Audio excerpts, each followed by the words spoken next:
আচ্ছা, তোমরা কে কে আমার মতো আছো বলো তো, যে ঘুরতে যাওয়ার নাম শুনলেই আর রাতে ঘুম আসে না, আর তার সাথে মনে হয় মনের মধ্যে অনেকগুলো ফড়িং যেন একসাথে উড়ে বেড়াচ্ছে। আর সেটা যদি হয় পছন্দের মানুষ সাথে পছন্দের জায়গা, হানিমুন বলে কথা, সে যাই হোক দুদিন আগে ঠিক করার হঠাৎ করে যাওয়া, এক্সাইটমেন্ট তো হবেই।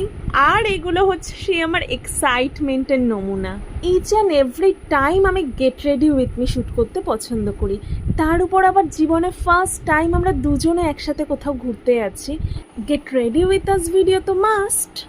এখন অনেকটা পথ জার্নি করতে হবে, তাই আজকে no makeup only skin care. নাহলে যদি পিম্পলস হয় তখন কি হবে? আর আমি তো বোধহয় এই ফার্স্ট কারোর মুখে শুনেছিলাম যে শীতকালে ক্রিম মাখলেও নাকি শীত লাগে। আর দেখো কিভাবে দেখছে যে কালার হচ্ছে কিনা। তো চলো বাই, আর নেক্সট দেখা হবে আমাদের হানিমুন ডেস্টিনেশনে।